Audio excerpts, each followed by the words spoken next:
ตอนนี้น้องๆเฮาแมนกำลังอบอุ่นทางกายเนาะเพื่อเกี่ยมลงสนามในอีกบ่ดน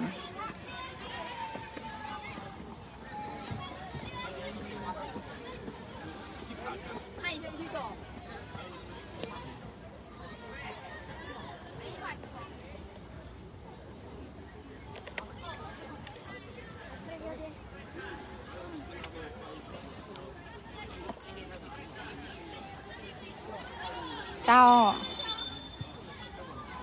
FC ทางสวรรณเขตเนาะเพิ่นบอกว่าตอนนี้กำลังเฮ็ดกินอยู่เลยเนาะแอดแต่บ่ลืมที่จะเข้ามาเบิงมาเชียร์น้องๆโดยขอบใจหลายๆเด้อ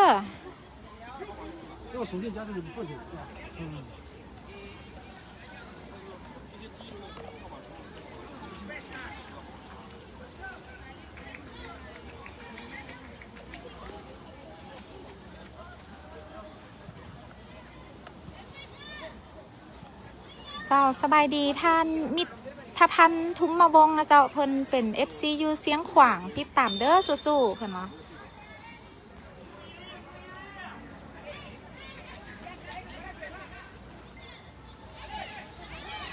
ถ้าเสียงบ่ได้ยินหรือมีหยังขัดข้องสามารถแจ้งแอดได้เลยเนาะเจ้า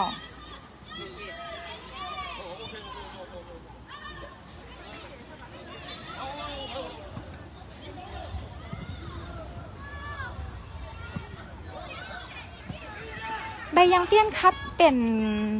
การแข่งขันของหุ้นอายุบ่เกิน11 ปีเด้อเจ้า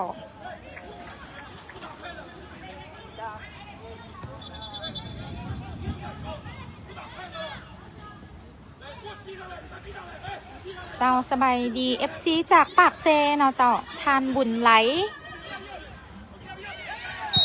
บุญยะซิดเนาะเจ้าสบายดีท่านบัวค่ำสีสงครามเจ้าเพิ่นบอกว่าแล้วสู้ๆกำลังติดตามอยู่เด้อขอบใจหลายๆเจ้า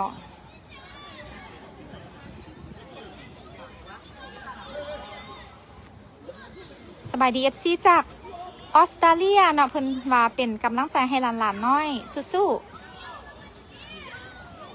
ๆเจ้า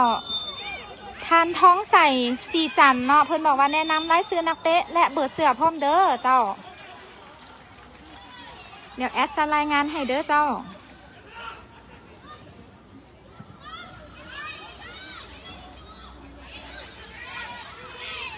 อยู่ขอบสนามตอนนี้ก็แม่นฝนตกลินน่ะพญานาคน้อยเฮาแม่นมากับ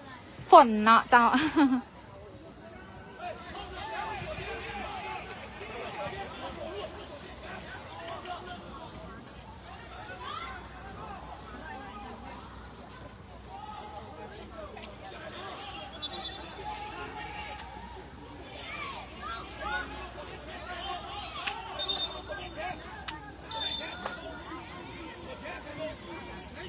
เจ้าแอดจะขออนุญาตประกาศรายชื่อนักเตะของทัพนาคาU11นะเจ้าหรือหุ้นอายุบ่เกิน11 ปีของทางสโมสรวิไลกุลนาคาหรือ WIG นะคะของพวกเขานะเจ้า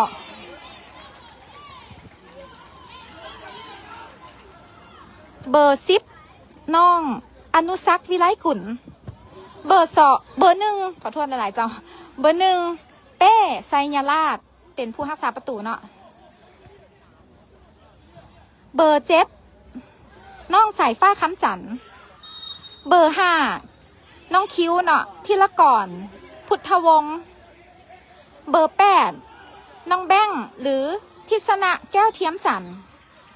เบอร์6แก้วตาบุษดีหรือน้องโฟกัสเนาะเจ้าเบอร์14น้องฮารี่หรือเกียรติศักดิ์พิมพ์วงศ์เบอร์4น้องบอสหรือ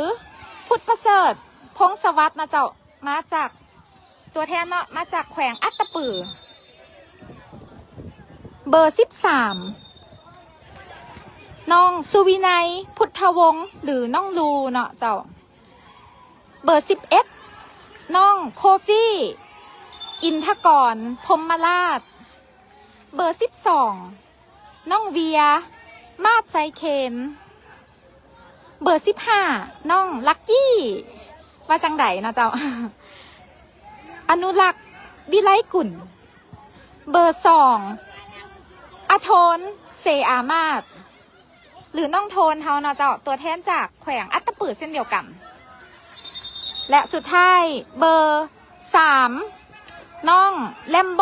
จิตตพร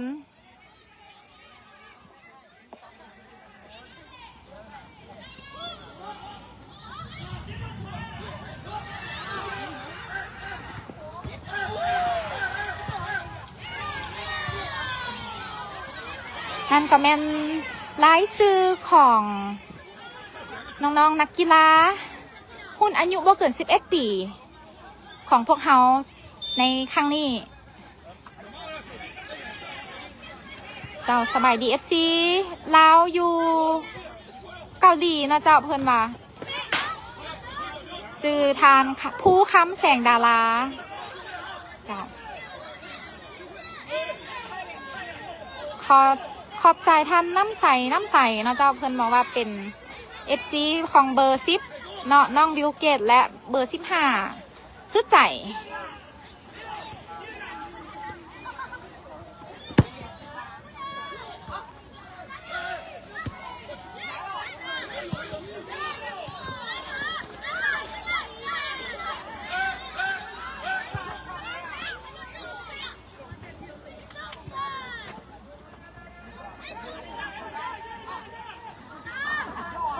สบายดีท่านผู้ชมทางบ้าน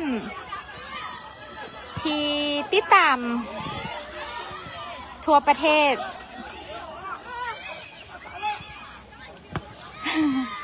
เบิ่งน้องๆเขากำลังยืดเส้นอยู่เนาะยืดเส้นเนาะเจ้า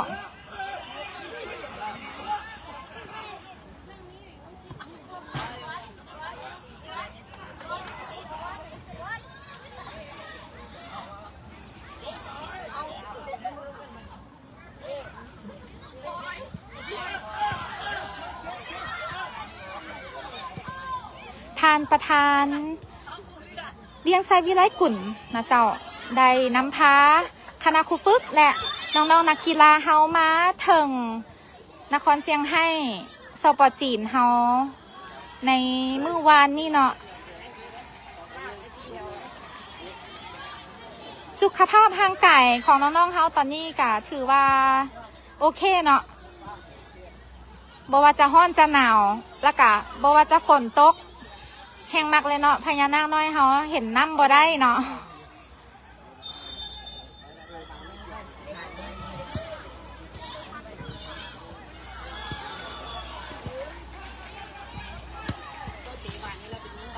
เจ้าสบายดี FC จากสวรรค์เขตเด้อ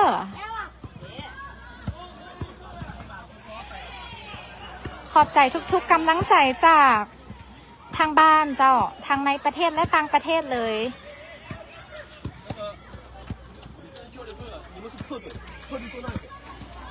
นี่เป็นรายการใบยังเตี้ยนครับนะเจ้าเดี๋ยวแอดจะอธิบายเกี่ยวกับรายการโดยย่อเนาะประวัติของรายการนี้ให้ฟังนิดนึงนะเจ้าสำหรับผู้ใดที่หากก็เข้ามาหรือหากก็เคยได้ยินซื้อรายการนี้เนาะ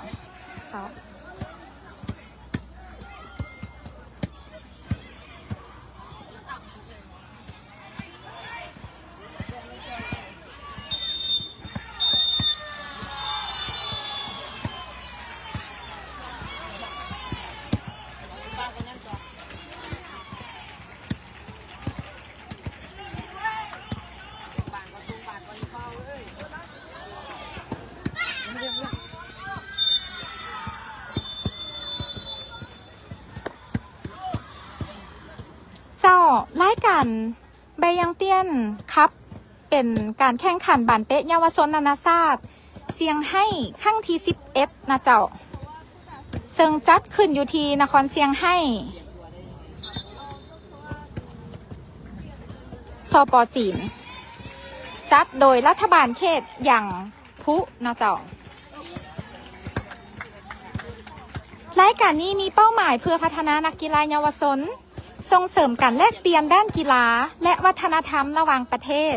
พร้อมทั้งยกระดับมาตรฐานบานเตะเยาวชนให้ก้าวสู่ระดับสากลไปพร้อมๆกันเจ้า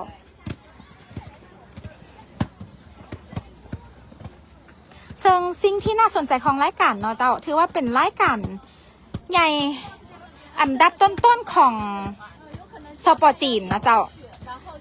จะรวมเอาแซมบรรดาแซมภายในประเทศจีนเองนะเจ้าและบรรดาอีก5ประเทศ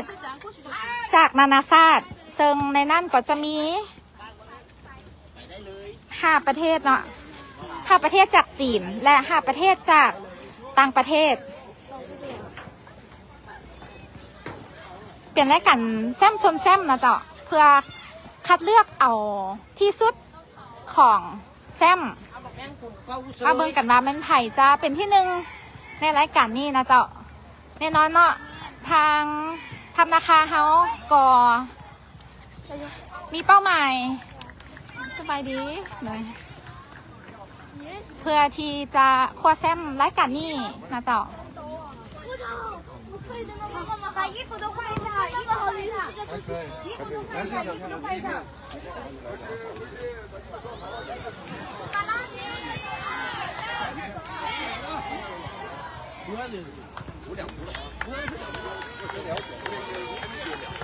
ต่อไปจะเป็นธนาคารเฮาแล้วนะเจ้าบ่ลืมเครื่องแม่นบ่โอเคอ้าวโฟกัส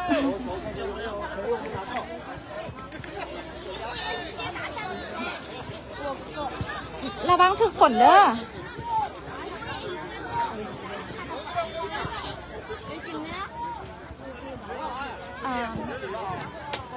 我的鞋怎么这么紧啊？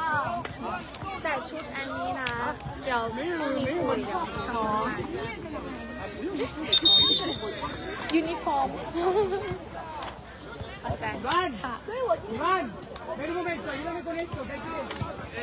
我东西拿好了，那个水，一个分量多少？好吧。那个白生意、黄旭成、韩志飞、李龙岩啊，那个李学友，李学友，李学友，李学友呢？哎，这谁还要啊？快点分掉它。快点都拿掉。ตั้งละ25 นาทีเด้อเจ้าเตะ2ตั้ง这里还有。好了以后两路，郭子成的东西练好，我们两路走了。รูปแบบการแข่งขันจะเตะแบบลีกนะเจ้า小姑娘，叫他们上来了，汤锅马上又要打雷了。10ทีมแมนจะได้พบกันหมดเนาะเจ้าพี่แซมของแต่ละรายการแมนจะได้มาพบกัน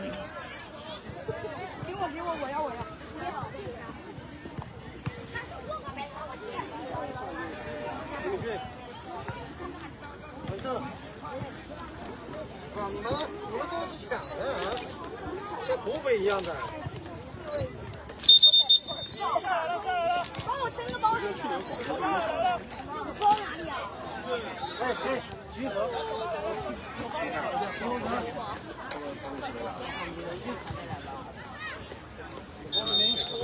โดย快点，后面两路跟着我们走了，要离开这地方了。走了。哎哎，มันหนึ่งเด้อ郑中原，哎，郭志成，我们走了。快点快点，开始了。走了。哎哎，往那边走。明天加油啊！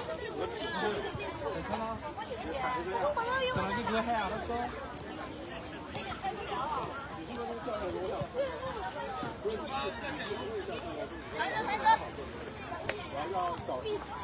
要小镇和谢东人。他不要检录吗？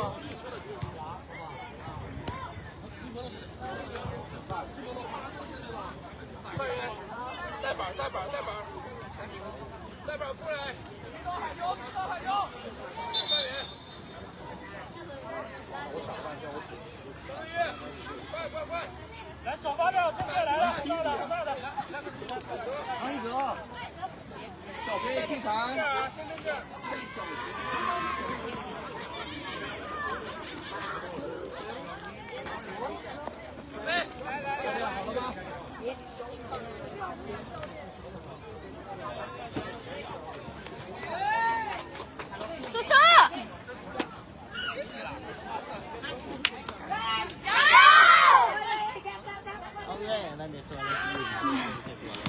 แบ่งแม่นหมู่เพิ่นว่าเพิ่นมีสาวยาว่าแซ่บเนาะเพราะว่ากินหยังก็แซ่บอาซัน รีบมายังขอ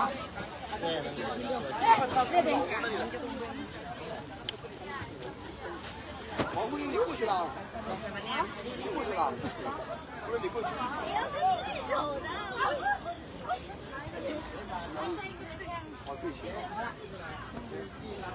กรรมการกวาดเบิงสนับเนาะสนับแข่งล่ะเขาจะเอื้อนอย่างก่อน แมนสนับ สนับ 可以，哎，手呢？手呢？手呢？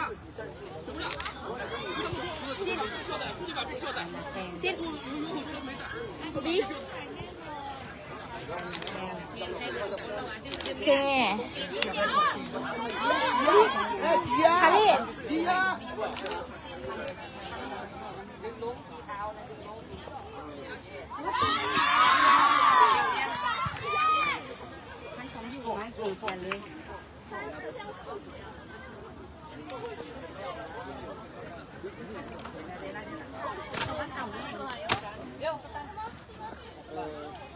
您是这边的吗？你那个去坐那个凳子行不行？不好意思啊。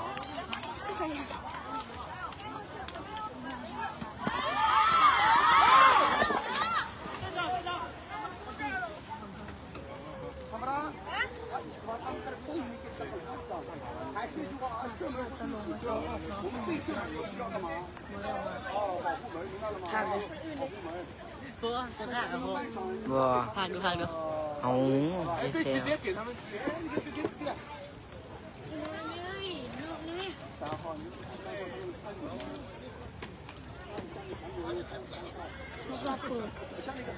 เออ เมื่อกี้ท่าดู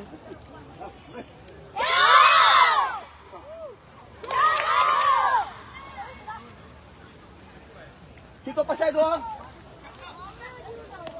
哎， จี้ 那个技防和证明人墙，如果对方要射门的话，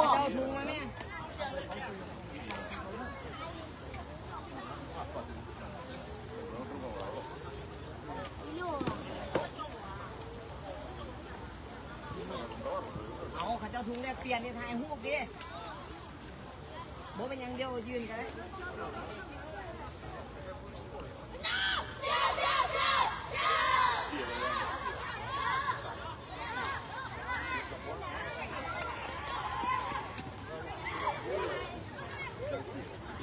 看不到。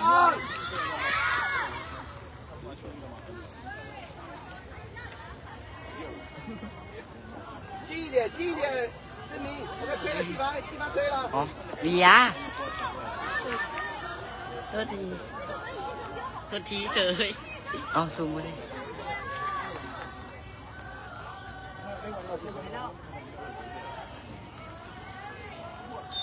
กลางเดินนะลูกไปกลางเดิน 来燕。那边走，那边走，那边走。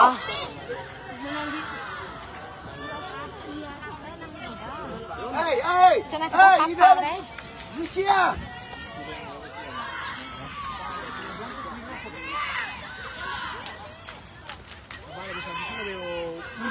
上员注意！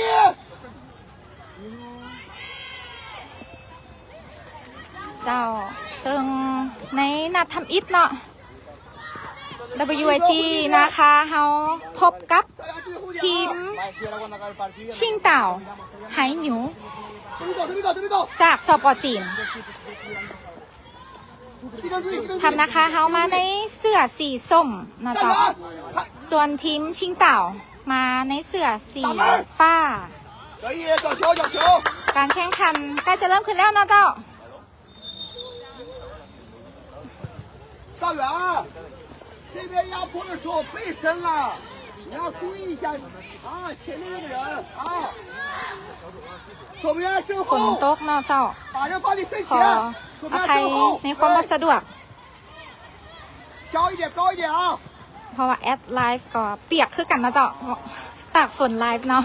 好球！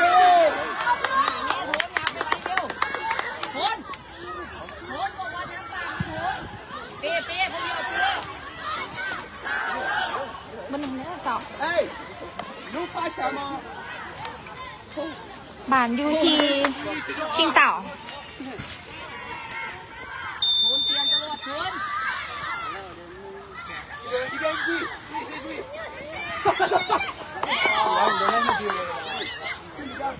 อยู่ที่เบอร์10ส่งให้คิว5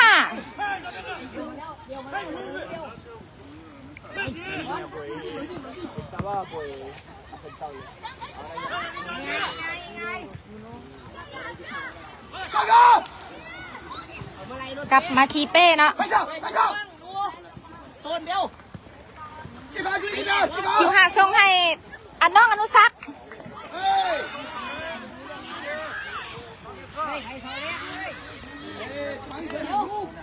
เริ่มเปียกแล้วเมื่อหนึ่งเริ่มกันโดย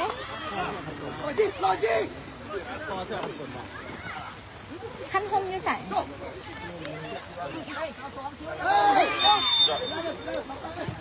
เป็นบานมุมเต็มมุมของ WG เข้าไปแล้วนะ1-0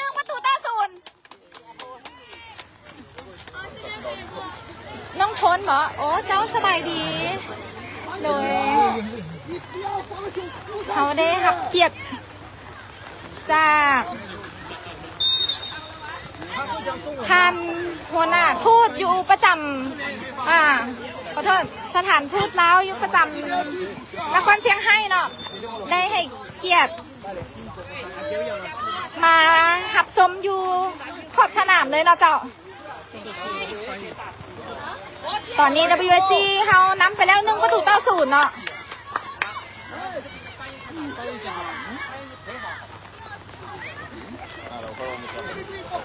ใส่คันธงกับบุคคลสะดวกปานไหนเนาะบ้านหนึ่งเด้อ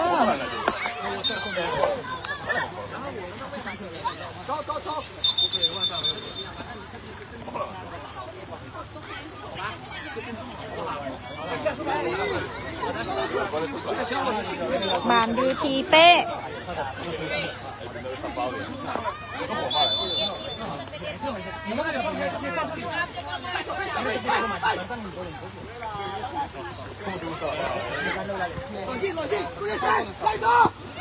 ยังเป็นบานของ WG อยู่ที่แบงค์เนาะแบงค์ส่งให้คิว5จะเป็นประตูอีกบ่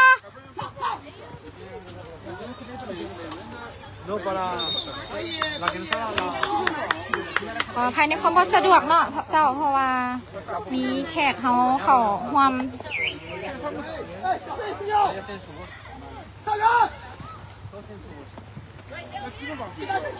การส่งบานของชิงเต่าพิพัฒน์ในหนึ่งเนาะเมื่อกี้นี้อยู่ที่เบอร์10ส่งไปให้เบอร์7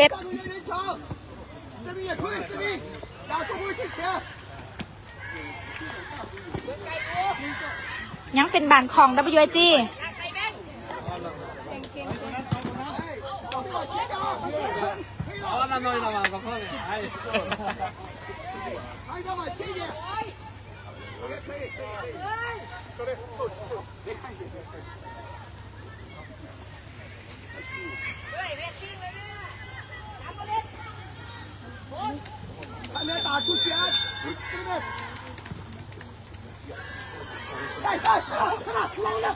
เป็นบานของชิงเต่า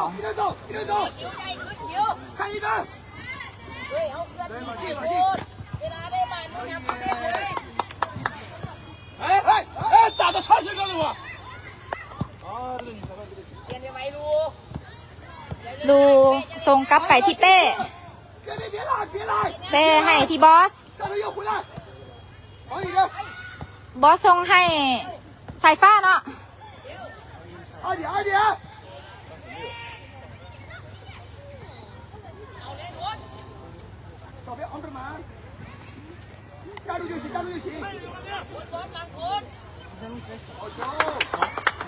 กลับมาที่เป้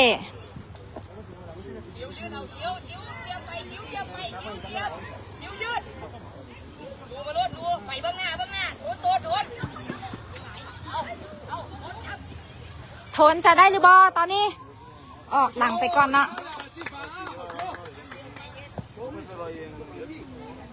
ขอโทษเด้อมันเด้อ บ่ค่อยสะดวกปานไหนในการไลฟ์เนาะเจ้าเพราะว่าฝนตก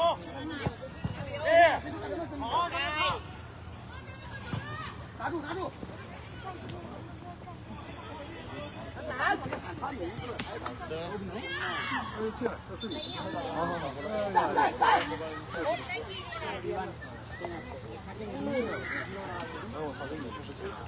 拉开，拉开，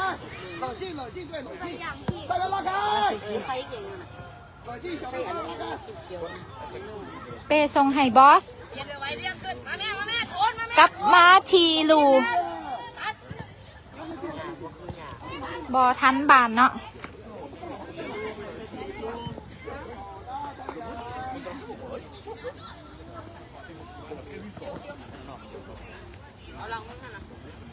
เป็นบานโยนของชิงเต่าเขียวอนุสักทรงไห่ทนยังบอพันชิงเต่าอยู่ที่เบอร์7กลับมาที่เป้可以，中后卫追谁先人？你再站着。 ซอกทิชชู่ให้ได้ไหมอยู่ที่น้องอนุสัก看人。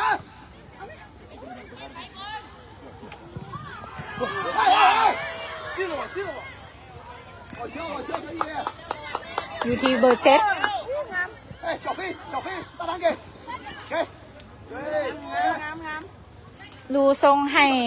แบงค์เนาะ 小飞，小飞， แบงค์ตอนนี้อยู่ที่สายฟ้า 哦， กลับมาที่บอส ติดกรรมการในอยนึงเนาะเจ้าอยู่ที่คิว5จะผ่านไปได้บ่อยู่ที่แบงค์กลับไปที่เป้ตอนนี้ทัพนะคะเขายังถือว่าเป็นฝ่ายข้องบานได้หลายกว่าเนาะเจ้าน้องๆเขายังต่อบานกันได้ดีอยู่โอ้เกือบเป็นประตูของน้องอนุสักมาเจ้า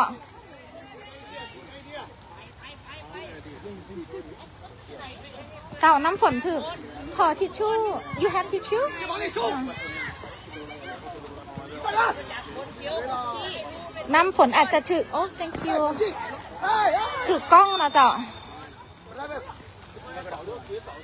哎哎，有些时候脚腕无法向前怎么办？后卫球权，证明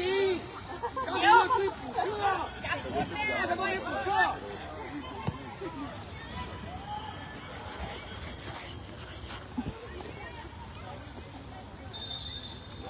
เป็นบานเต้มุมของชิงเต่า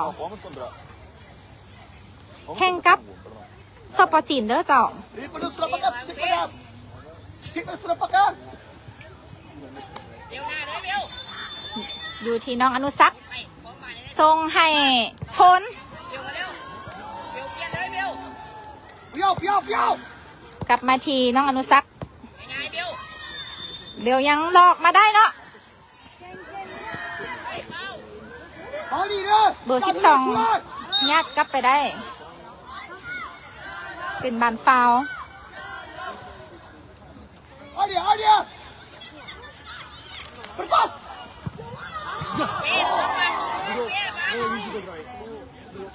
哎，抬脚抬脚抬脚，这个公子。哦。 อยู่ที่น้องอนุสักทรงให้สายฟ้า ยังบอพานเนาะผู้หักษาประตูออกมาสกัดไปได้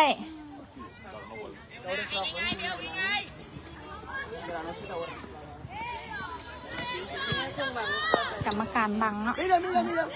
拉开，中路拉开，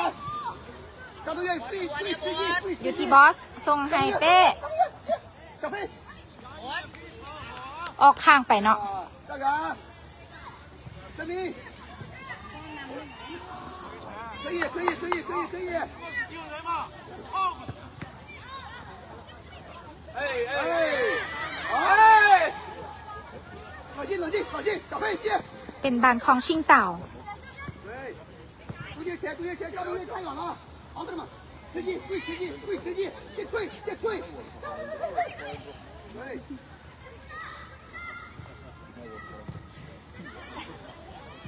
看不到吗？ อยู่ที่รูทรงไห่คิ้วห้าคิ้วห้าจะผ่านไปได้บ่เปลี่ยนให้ที่รูทรงให้แบงค์กลับไปที่บอส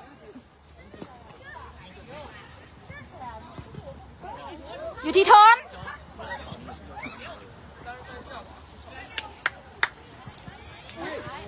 ยังติดชิงเต่าเนาะคิวหาทรงไห้โทนโทนจะไปได้บ่ถือชิงเต่าสกัดออกหลังไปเป็นบานเต้มุ้มของ WG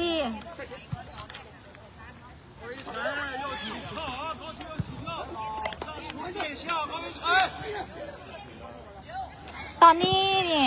WG เขานำไป1-0นะเจ้าน้องอนุสักดิ์ส่งเข้าไปยังบอผ่านชิงเตา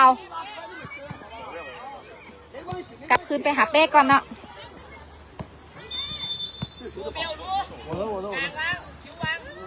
ดูส่งให้น้องอนุสักดิ์มาทีคิวห้ายังทรงบันค่อยเกินไปเนาะ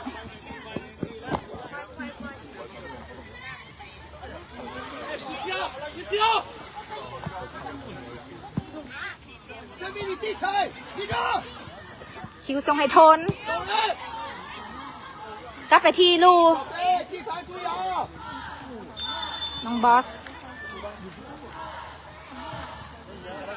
ออกข้างไปเป็นบานของชิงเต่าหรือสปอร์จินนะเจ้า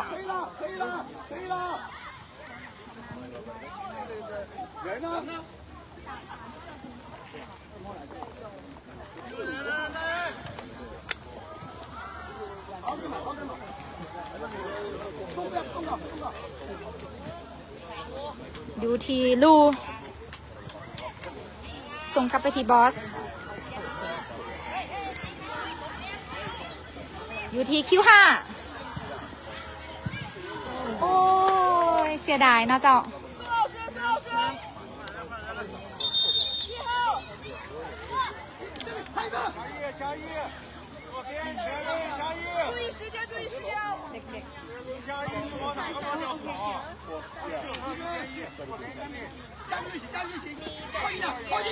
ใบยังเตี้ยนครับเป็นรายการที่รวมเอาแซมของแต่ละรายการเนาะทั้ง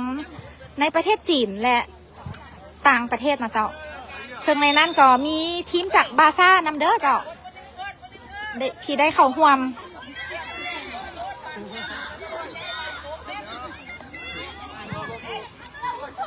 ทีมบาซ่าหลายคนก็เห็นมูเนาะเห็นน้องอนุสักษ์เห็นคนที่ไปเตะอยู่รายการท่าเมื่อกี้นี้ก็มีการทักทายกันเนาะ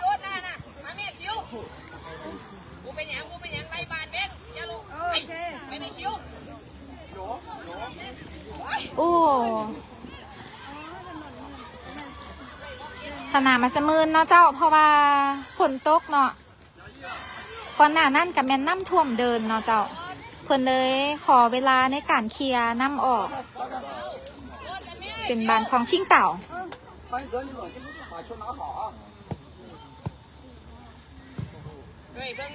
กลับมาหาเป้ส่งยาวขึ้นมาให้ยังบอถึงเนาะ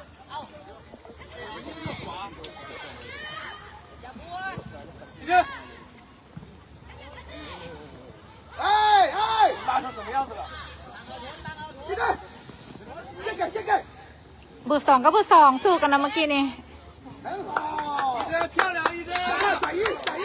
ได้หรือบอสายฟ้าบอเป็นยังนะเจ้า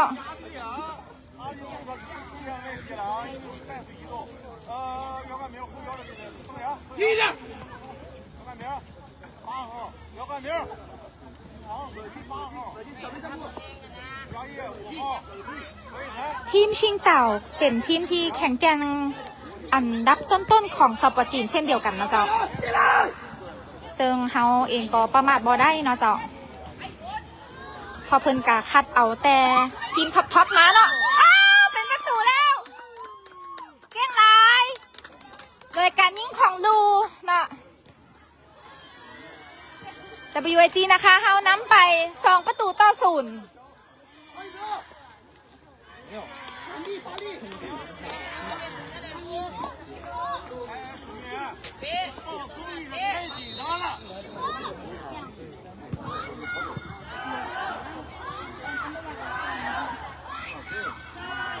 อย่าประมาทอย่าประมาทเชียวเบื้องหน้า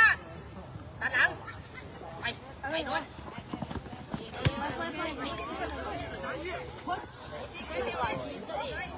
อยู่ที่โทนส่งให้คิว5อยู่ที่บอสลากขึ้นมาได้บอสายฟ้ายังบอได้เนาะโทนโอ้เป็นบานฟาวเนาะเริ่มคือขึ้นมาเลยนะเจ้า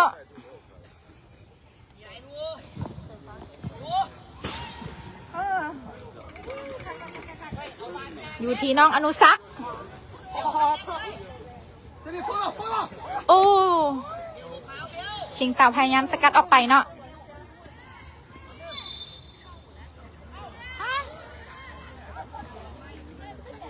เป็นบานของชิงเต่า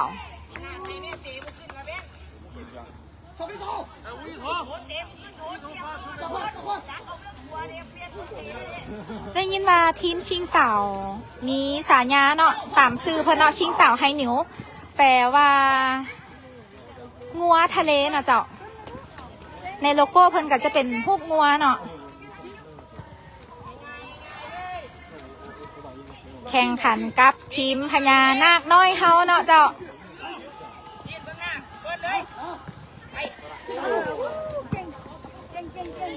มาเบิงระวางพญานาคน้อยแห่งลุ่มแม่น้ำของแข่งกับงัวทะเลแห่งชิงเต่าเนาะเจ้ามืนนอนอีกนึงเนาะบุเป็นยัง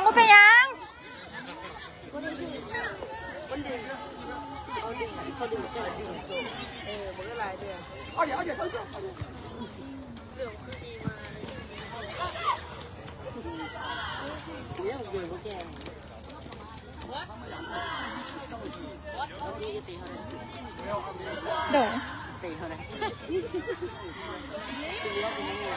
ทายซอยเล่นเลยเป็นการยิงฟรีคิกของน้องอนุสักเนาะโอ้ยเกือบเป็นประตูเนาะน่าเสียดายบานอยู่ที่ชิงเต่า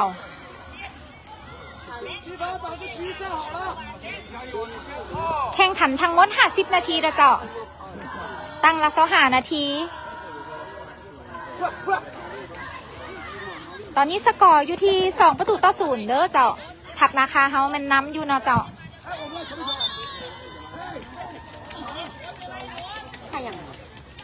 WAG นะคะเฮามันบุกอย่างต่อเนื่องเนาะ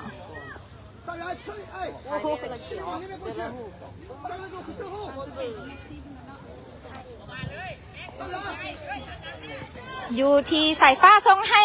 ลูก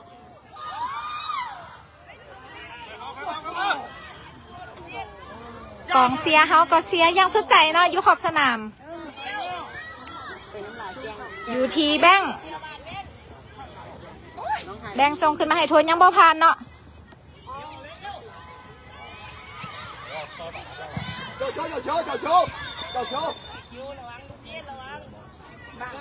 อยู่ที่ลูกับมาให้เป้ส่งให้บอส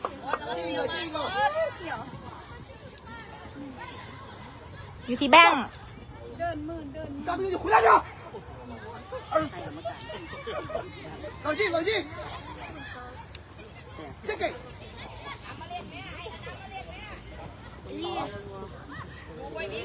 可以，可以，可以。地板没人。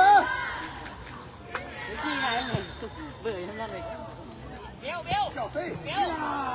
开一个，再见了，下面再见了， เป็นบานของสปอร์จีน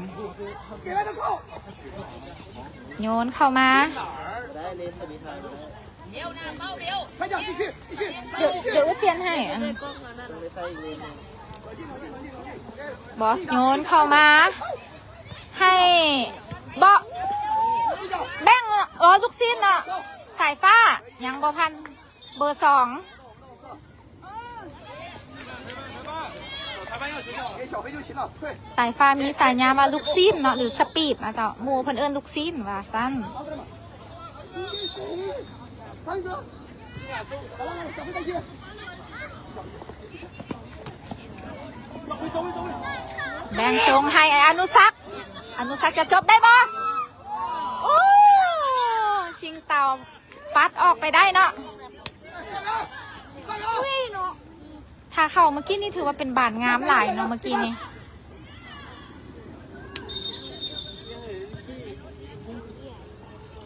เป็นบานเตะมุมของ WIG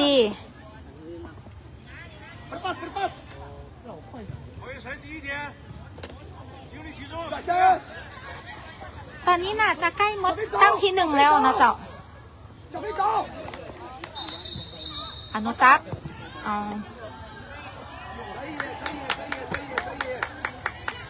กรรมการเตือนเบอร์ 12เนาะเมื่อกี้นี้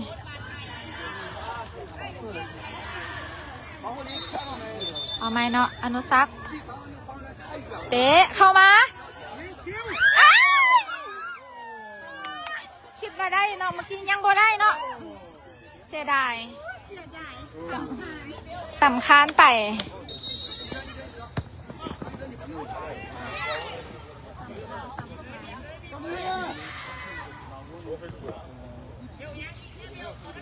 เป็นบานของชิงเต่า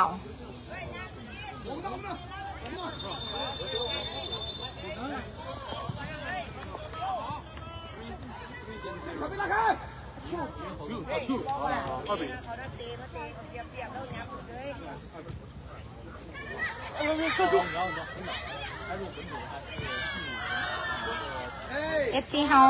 เพิ่นบอกว่าบางคนขับรถไปเบิ้งไปน้ำเนาะระวังเด้อเจ้า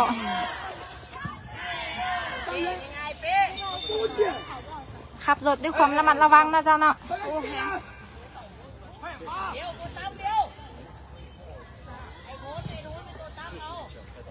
อยู่ที่ชิงเต่า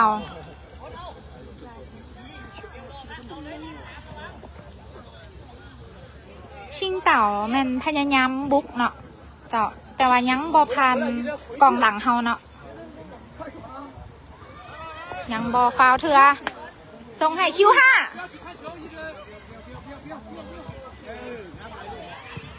กลับมาทีน้องอนุสักษ์หลอกบานได้งามหลายเนาะ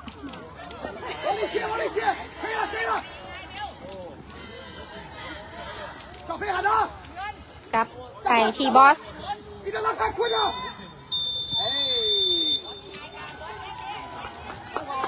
ส่งให้แบงค์ผิดพลาดหน่อยนึงเนาะ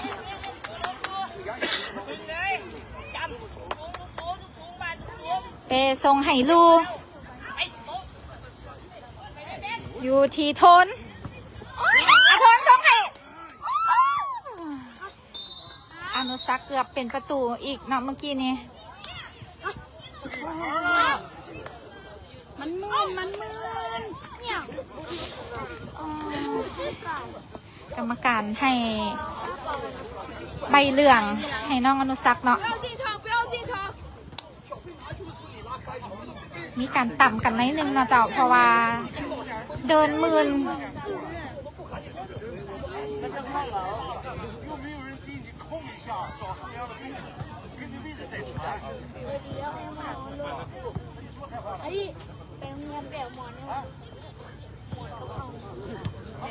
เป็นยังอยู่อ่ะให้ละกี่ทายนะ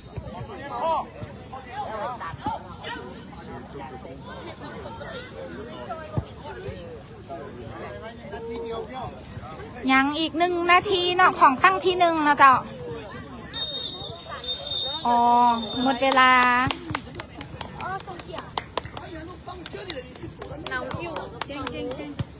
ตอนนี้เป็นเวลาพักเครื่องนะเจ้า 那时候我是喊上元总算是啊，ไปเรียบันเลย 只要感觉这球快呀，你看听我讲啊，只要这个球在对方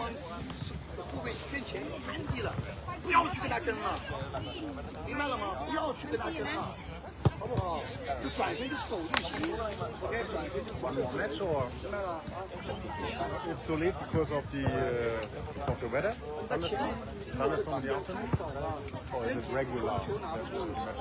射门没有，跑位没有。 Is it because of weather? 还有就是看你要去接球，那接球的时候 Thunderstorm. 冷静一点。 Is one more match? Baby, one more match? 哎，你要什么时候回？ Half time. 他们没压力，有回去一点，然后突然他们有压力了，你再回去，那么你再回去给两个中国有空间吗？有角度吗？有角度吗？是的， Play 45, 别回， 45. 别回， So play 45, 有压力 45. 突然就上下就回了，好不好？啊，突然一下就。 No, we are here longer.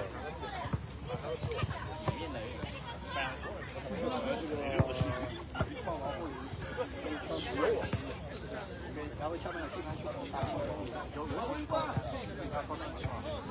这知道吗？他3万元的吗？下面的你换季啊，下面的我们尽量去少一点去给他一个球，但是迫不得已。 เจ้าซึ่งมือนี้เนาะเฮาได้รับเกียรติจากท่านนางวิดาวรแก้วบุญคงนะเจ้ากงสุลใหญ่แห่งสปปลาวที่นครเซียงไฮ้สปจีนพร้อมด้วยคณะได้มาติดตามรับชมติดขอบสนามเลยนะเจ้า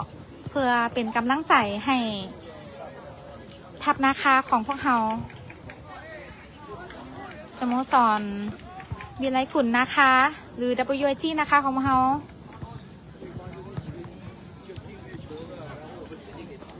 คือว่าได้รับเกียรติอันสูงส่งเลยเนาะเจ้าที่ได้รับต้อน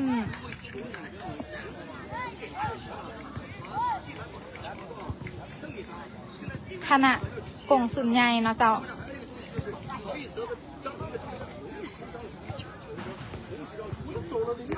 每次转换的时候，身前就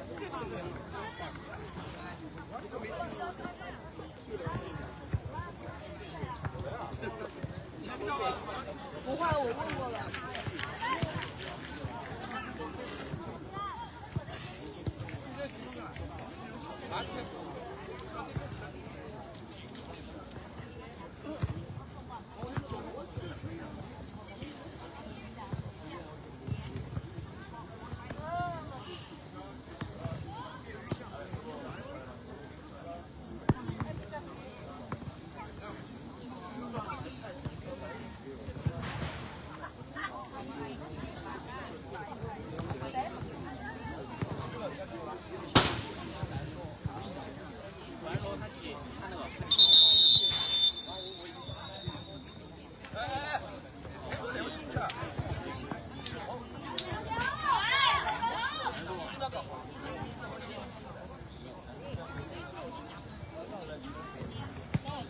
六。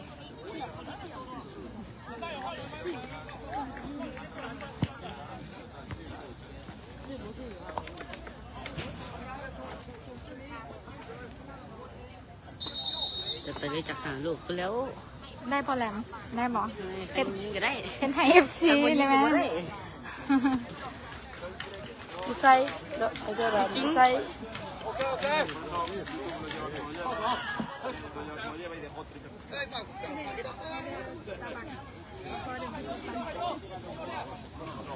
เอานี่ออกได้ปะนี่ ถือว่า มันต่ำลงเห็นดิ น้องๆเขาสั่งผลงานได้ดีเนาะเจ้า เอาทำไมเรียกออกมา เขาถามดนตรีก่อน ถึกฝนลาเสียงบอได้ยินแล้วจังไหนเนอลักกี้ว่าจังไหน มาก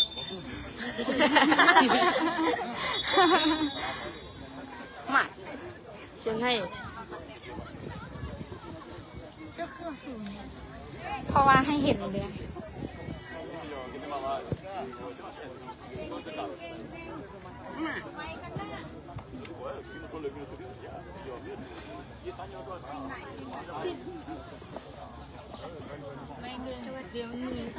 เป้เอาดีไหมนี่เอาเดี๋ยวเอาลูกเบี้ยวนะ It's not so hot.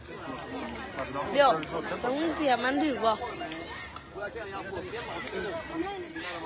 ดาด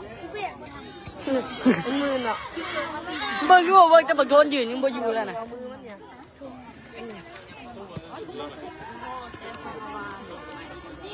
กี้กี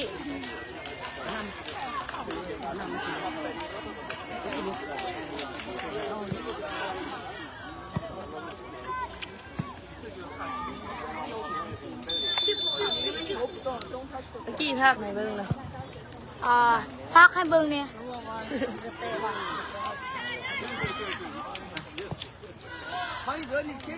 ตะกี้ว่าจังไง เขายังบ่ได้เว้าอย่าง นี่เขาเขียนตะกี้ว่าจังไงนั่นน่ะ พอเคยเบิ่งอยู่ซื้อ เอาไปแสดงตัว ป้า ของแง่ป้า ไม่เฮ้ย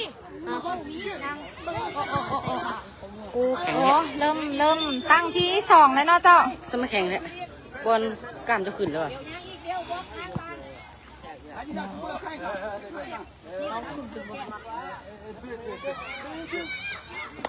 ไปไหนกรรมการ มาลุ้นกันที่นัด โอ้ ขอโทษ ตั้งที่2 นัด ในนัดทำอิฐเจ้า นัดอยืดใส่เดี๋ยวไปหา ยังเป็นบานของ WG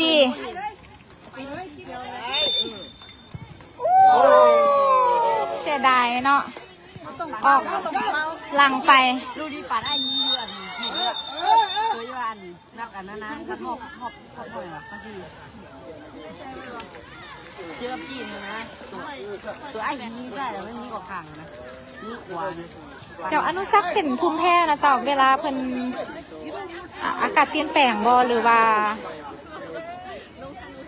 มีฝุ่นเนาะเจ้าเพิ่นจะ อันนั้นในหนึ่ง จะนั่งบ้าน อยู่ที่น้องอนุสักษ์โอ้ยอ้าวโอ้ยเกือบเป็นประตู2เทื่อเนาะเมื่อกี้นี้ต่ำค้านไปเนาะ 因为都是围着给别人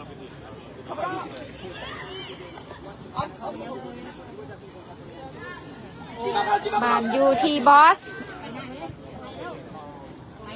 อยู่ที่สายฟ้าส่งให้น้องอนุสักษ์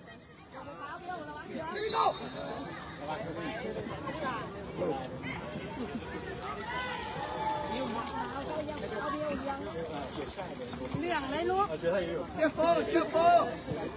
大哥，วอร์มลูกนะวอร์ม 然后就是西班牙确实把比赛控制，阿根廷都没有这个机会。 อยู่ที่โทนกรรมการบังเนาะ อยู่ที่สายฟ้าส่งให้โทนเข้าบอโทนบิวอนุสักษ์สกัดออกไปได้เนาะ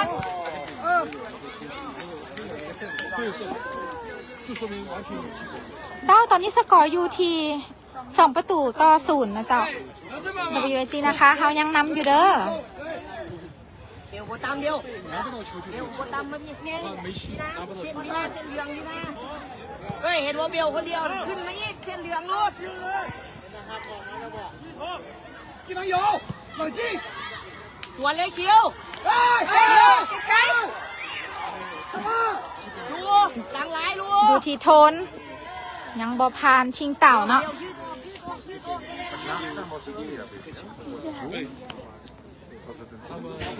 ชิ้นเอาไปยัง อยู่ที่คิวห้า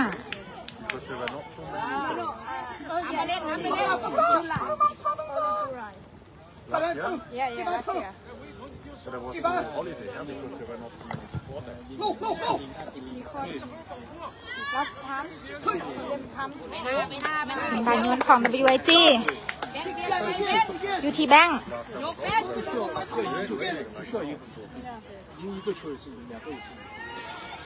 But today was quite okay. 一哥，你靠过去点一点嘛。快点放！ บอสส่งให้สายฟ้า ผ่านได้บอไปได้บอสายฟ้า ยังปิดผู้รักษาประตู สายฟ้าเฮายังจบสกอร์บ่ได้เถอะเนาะอยู่ที่น้องอนุสักษ์ 基本别走了，我跟你说。 คือชิงเต่าส่วนกลับแต่ยังบอผ่านเนาะ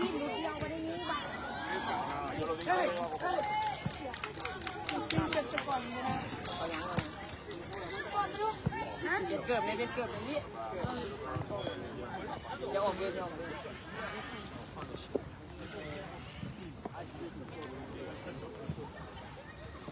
冷静，摆脱。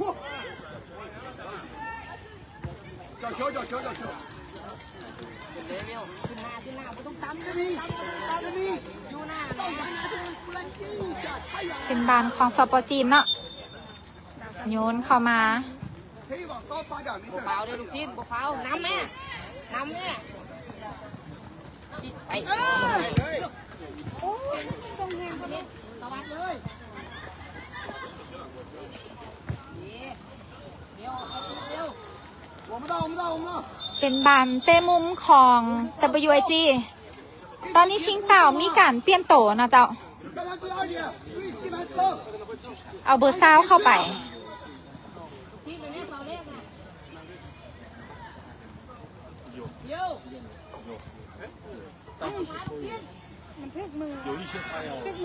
อยู่ที่บอส 手里来看， กดหอย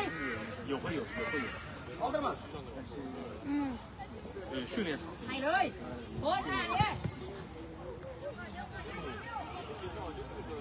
เบอร์5อ๋อยังบ่ได้เนาะ 上篮，上篮，上篮路了。冷静，冷静。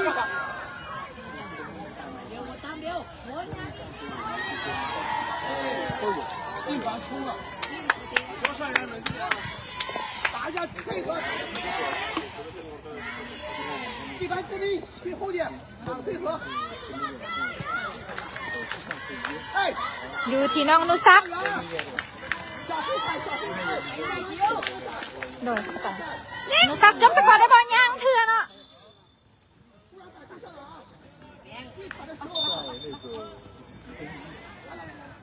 เป็นบานเตะมุมของ WIG อ๋อบอแมนเนาะเป็นทางข้างออกข้างเนาะอ้าวโอ้เข้าไปแล้วเนาะเจ้า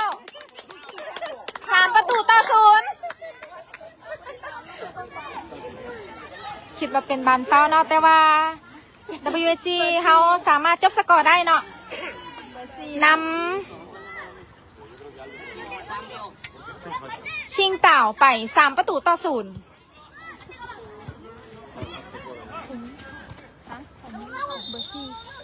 เป็นการยิงของเบอร์ซีเนาะ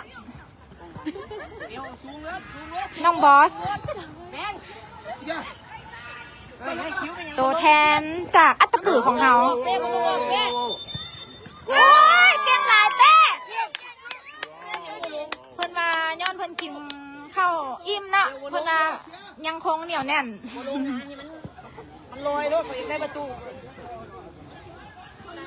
ชิงเต่าพยายามสวนกลับไว้เนาะ ยับขึ้นบล็อกชีดอย่าเฝ้าไปเลยยังขึ้น อยู่ที่สายฟ้า ปากกลาง ส่งให้โทนส่งให้แบงค์ ดูนี่เปลี่ยนน้ำชีดเพื่อนนะ 哎哎， งามบอล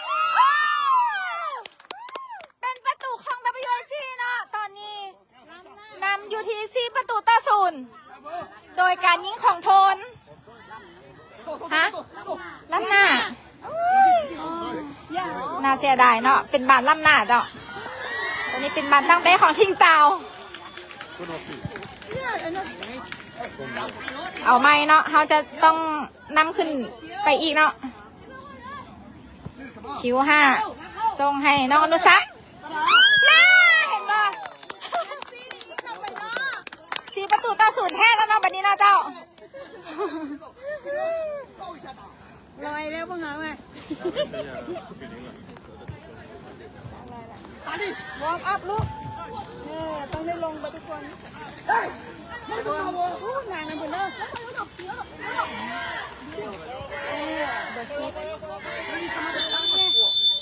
เมื่อกี้นี้เป็นการยิงประตูของน้องอนุสักเนาะเจ้าในประตูที่4ของเพิ่นเป้รถการเล่นรถอย่าเล่นบอลโทนเนี่ยเป้ ทีเป้ เดี่ยวโทน หาทีโทน อย่าเสียบอลยังไงแบงค์ โทนส่งให้แบงค์ อัดแบงค์ อยู่ที่น้องอนุสักส่งให้โทนน่าเสียดายเนาะเมื่อกี้นี้เอาไหมเนาะ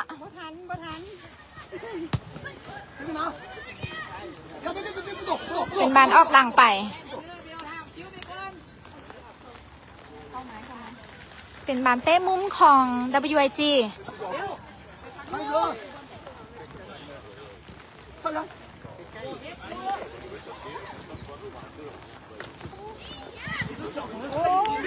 จุดสกัดไปได้เนาะอยู่ที่ลู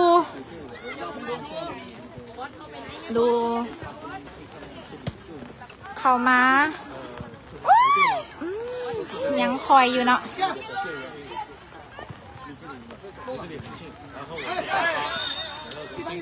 อยู่ทั้งหลังของแอดมินนี่แมนโค้ชจากหลายทีมดังเนาะที่ว่าเขาร่วมรายการนี้แมนได้มาติดตาม WIG เฮาเนาะว่าเขาเจ้าสงสัยเนาะว่าเห็นนักกีฬาเฮามาหน่อยคนแต่ว่าแข่งแกนเนาะเจ้าเพราะว่าเขาเจ้ามากันหลายเนาะมีการเปลี่ยนตัวมีตัวสำรองมาหลายเนาะเจ้าขอโทษหลายเป้ออกเเก่งหลายเป้ บอลเลยเป้ เบี้ยวเตะบอลทีมเลย รายการใบยังเตี้ยนเฮาก็มีทีมจากสเปนเนาะเจ้าซึ่งในนั้นก็มีบาซ่าร่วมอยู่ในนั้นนำ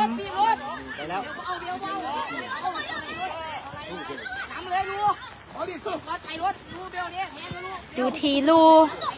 ส่งให้อนุสักจะจบสกอร์ได้บ่สำคัญนะเจ้าเกือบเป็นประตูที่5ฝนเริ่มตกมาอีกแล้วเนาะเจ้า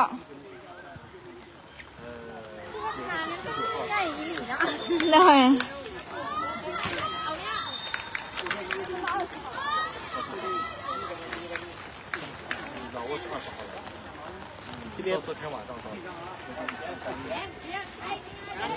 งาม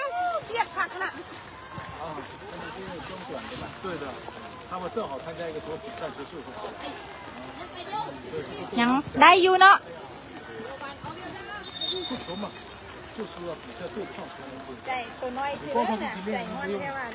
还是要靠比赛来检验。因为他平时练得再好，但是到了比赛实战当中，他平时练的东西อยู่ที่สายฟ้า他是一个很实战性的。สายฟ้าส่งเข้าไปออกหลังไปเนาะเจ้า对，他平时球带得再好，比赛当中有人在边上，มีทั้งหมด10ทีมนะเจ้า就是实战性非常强的。ซึ่งได้รวมเอาแซมของแต่ละรายการนะเจ้าถูกคัดโดยรายการใบยังเตี้ยน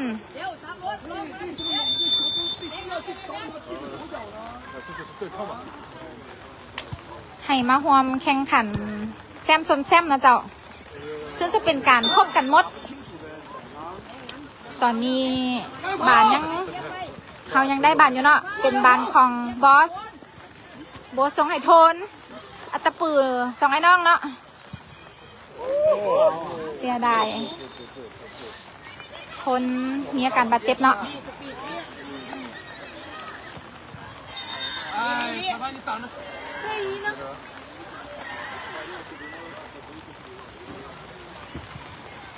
不要不动不动，哎，我们的我们的我们的，很好。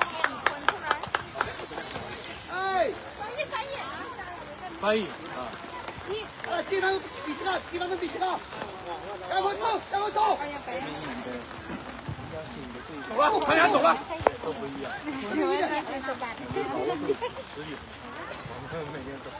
โอเคปะ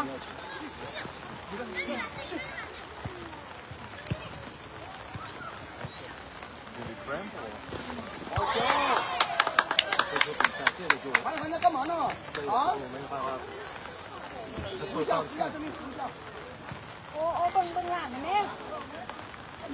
哎，我马上就要去破坏的球队里面去等。 WIG จะมีการเปลี่ยนโตเนาะเจ้าเพราะว่าโทนตอนนี้มีอาการบาดเจ็บ 很好啊，很好。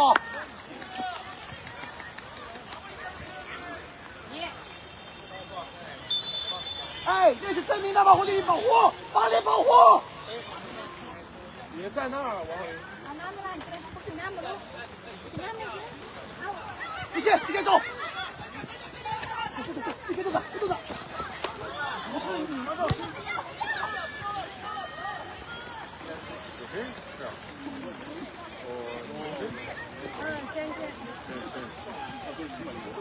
สายฟ้า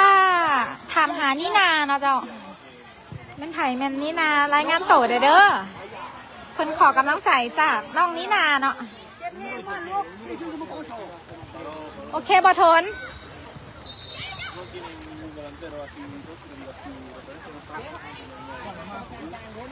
拉开，拉开，拉开，快快拉开，保护了。เล่นก่อนเล่นก่อนให้เล่นก่อนให้เล่น 地板。打住！哎，是， เป็นบานของ WIG อยู่ที่ลูยังบอพันชิงเต่าเนาะ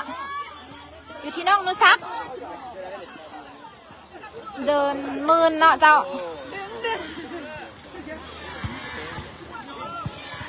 ต่ำกันในนึงมันจะล่มทันทีเนาะมันมืนหลายเนาะเจ้า เฮ้ยฝากนั่นอย่าให้นิก อยู่ที่สายฟ้า สายฟ้าบุกเข้าไปเนาะเข่ามือผู้รักษาประตู 压压压！保护你注意，入场，别犯规，快他！ เป็นบานโยนของ WIG อยู่ที่แบงค์ส่งให้น้องนุซัก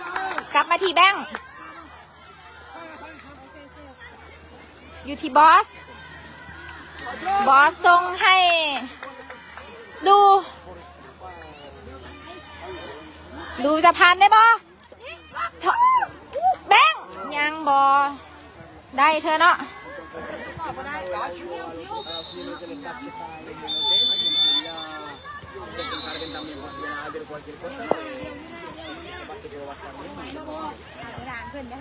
แอดอาจจะเบิ่งบุทวงบ่ทันเนาะเจ้าเพราะว่าฝนเริ่มตกแห้งขึ้นแล้วเนาะเจ้าต้องขอโทษขออภัย หลังเข้าพี่โบเป็นยังโบเป็นยัง เมื่อกี้นี้ ใครชื่อบ้านพี่ เปลี่ยนเอาน้องฟี่เนาะไปแทนโทนเข่ามือเป้ ยาวเป้ยาวมือนกูมีประโยชน์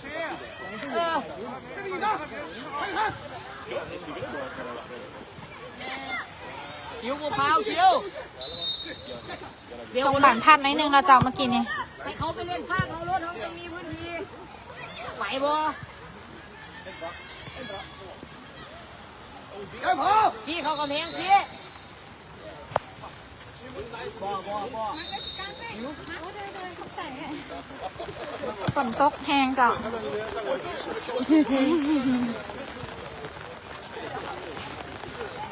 เดี๋ยวผมว่าเขาบ่กล้าปล่อยเลยเขาจับทอง เป็นบานของชิงเต่า ได้บ้านแล้วส่วนขึ้นรถลูก เป๊ะ ชิงเต่าเต้เข้ามา ยังบอพัน WIG บ่ไปเดี๋ยวบ่ไปให้เขาเข้ารถให้เขาเข้ารถเป๊ะคนเดียวเป๊ะ สปจีนเขาพยายามบุกเนาะ พี่กำลังใจพี่อย่ามาลูกชิ้นดิให้รถชิ้นมาลูกชิ้นมาเลี้ยง อยู่ที่สายฟ้าส่งให้แบงค์ยังแทงบอลทะลุเธอเนาะ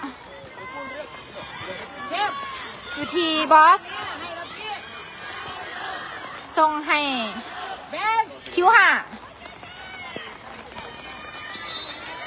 เดี๋ยววัวตามมันชิ้นไป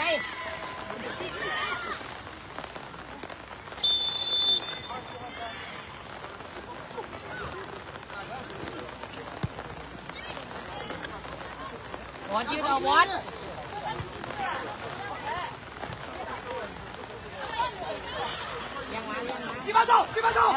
อยู่ที่บอสส่งให้สายฟ้า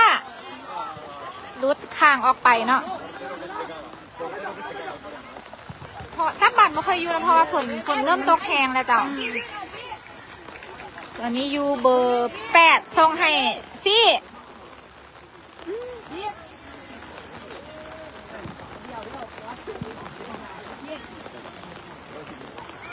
ติดกรรมการนิดนึงนะเจ้าขอโทษขออภัย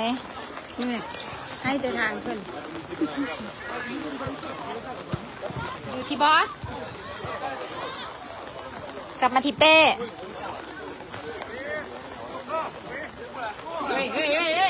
อยู่ที่เบอร์13ลูส่งให้ยังบอพาน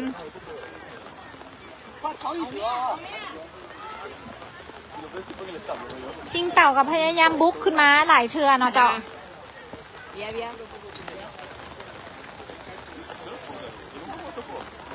โฟก็ได้โฟ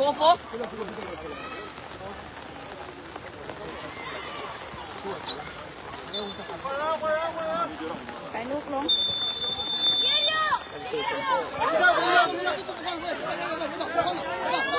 ดูทีสายฟ้าขึ้นไปแล้วสายฟ้าขึ้นไปแล้วยังบอพันเบอร์2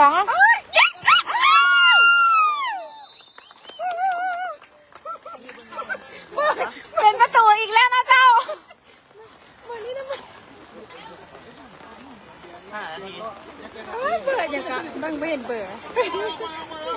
เป็นการซ้ำเข้าไปของน้องคิวห่าเนาะ WAG นะคะนำชิงเต่าไปที่5ประตูต่อ0โดยการยิงของน้องคิวห่าหรือทีละก่อนพุทธวงศ์นะเจ้าหรือที่บอสส่งให้สายฟ้า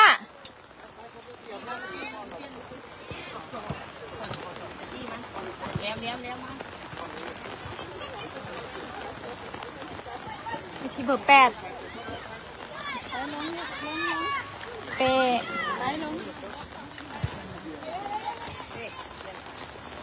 เปส่งให้สายฟ้าบอทันเนาะ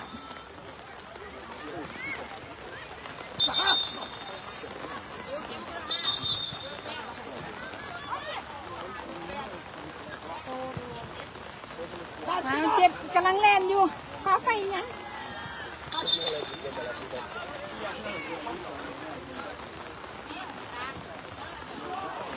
เปลี่ยนเอาลักกี้และโฟกัสเข้ามาเนาะเจ้าเอาไปกินน้ำลูกกินน้ำเพื่อให้น้องๆเขาได้พักผ่อนเนาะเมื่ออื่นยังมีอีก2 นัดนะเจ้า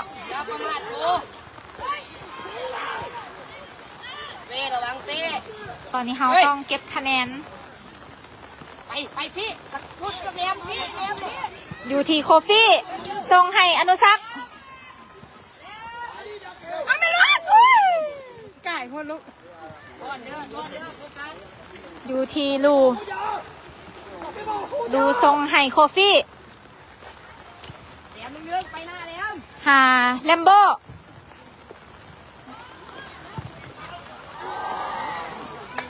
บส่งคืนให้โฟกัส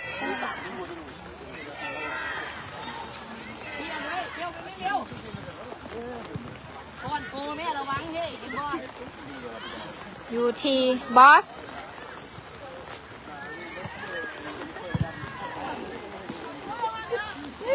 เก่ง回挑，再减速点会不会？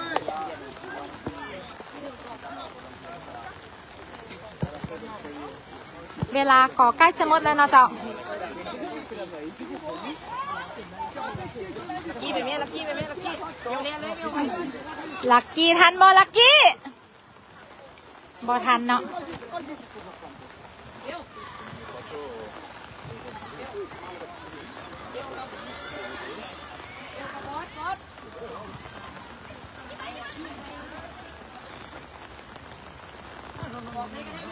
别动他，别动他。王一涵，你会吗？你会吗？我也说我们在练的时候，不是说打击，把一个需要支持。脚被踢了，不行不行 ดูที่น้องอนุสัก เป๊ะอย่าเสียเป๊ะ กลับไปที่เป้เป้ส่งโอมืนเนาะหาแลมโบเนาะ ออกไป บอทันเถื่อตอนนี้ WIG นำชิงเต่าไปที่5 ประตูต่อ 0เด้อเหลือ1 นาทีสุดท้ายเนาะถือว่าทำนะคะเขาเอาชนะเป็นการเปิดสนามได้ดีนะเจ้า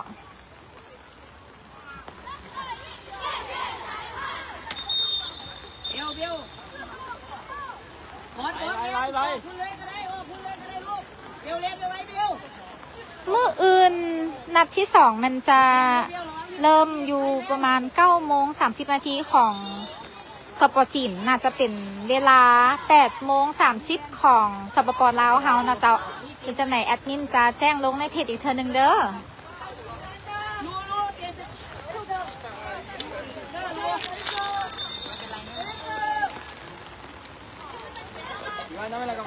โฟกัสเตะพี่มาเตะกลางโฟกัสเตะแบ็คกลาง ฝนเริ่มตกแห้งแล้วนะเจ้าตอนนี้ อ๋อ คนเมือง2,600กันนะ โดย บอลออกเลยบอล ขอขอบใจ FC บอลออกเด้อ ทุกท่านที่ให้การติดตามรับชมจากทางบ้านทั้งหมด 2,006 คนนะเจ้า เป็นไงแหลม ดูทีแลมโบโอ้ติดกรรมการนะเจ้า เกมฮับปารีเกมฮับปารีลุงตะกี้อยู่ถึงตะกี้เก่งเดี๋ยวจับคนแม่ลูกมาจับซอยพ่อแม่ ฮารีก็ได้ลงไปแล้วเนาะ บีบเลยแหลมแหลม ชิงเต่าพยายามบุกเนาะกลับมาที่เป้ ไปตะกี้ เป้ส่งขึ้นมา ลักกี้ทันบอทันเนาะหมดเวลาเกมไหนยิ้มแล้วเนาะ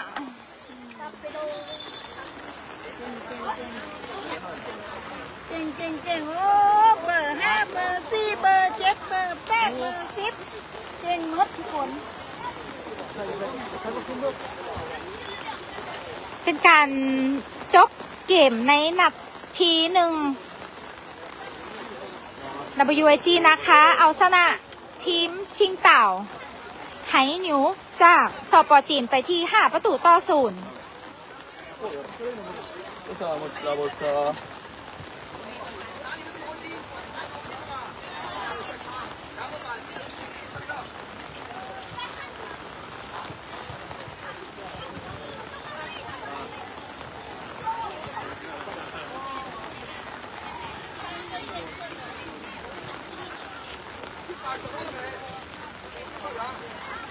มื้ออื่นจากหมอ เมื่ออื่น9:30 ของจีนจะเป็น8:30 ของลาวเฮาเลย มานบอันนี้แม่เลี้ยนแถวนบเพิ่นไว้ลูก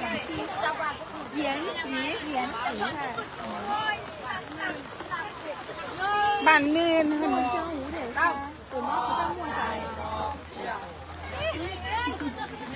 อยู่พี่เด้อแป๊บนึงเด้อแป๊บนึงแป๊บบ่เห็นหมดทุกคนเอาไม้เด้อ1 2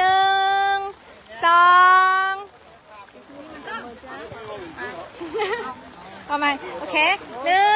2 3 ใจกองเชียร์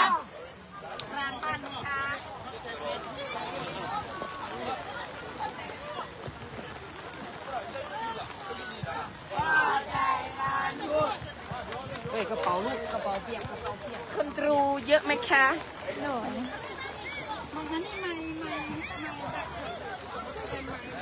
ชาลีเหลียง เจ้าแอดขอประชาสัมพันธ์เกี่ยวกับตารางแข่งขันของมืออื่นเนาะเจ้าวันที่22กรกฎาคม2026นะเจ้าซึ่งจะมี2นัดเด้อเจ้าสามารถติดตามรับชมได้เลย นัดที่2เฮาจะเริ่มเวลา 8:30 ของสปป.ลาวและนัดซึ่งเนาะในนัดที่2นั่นจะได้พบกับทีมหยันจีอันยากหน่อยหนึงนะเจ้าขอโทษหลายๆส่วนนัดที่3แมนจะเป็นตอนแรงนะเจ้าเวลา 16:30 ของสปป.จีนเป็นเวลา 15:30 ของสปป.ลาวเฮาเนาะในนัดที่3แมนจะได้พบกับทีมหยางผุเนาะเจ้าใช่หยางผุ ยิงแค่คนโบยิงแค่โบให้บอกรู้เลย โดยเก็บเครื่องเด้ออย่าลืมเครื่องเด้อขอบใจโทรศัพท์เปียกเนาะบนหัว10ข้างบนเนาะพี่เก็บของโดยเจ้าตอนนี้ฝนเริ่มตกเขาจะพาน้องๆเขากลับไปพักผ่อนนะเจ้าจบไล่โดยแอดมินจะขอจบไล่ไปเพียงเท่านี้เด้อเจ้ากูสบายกูสบาย บ๊ายบาย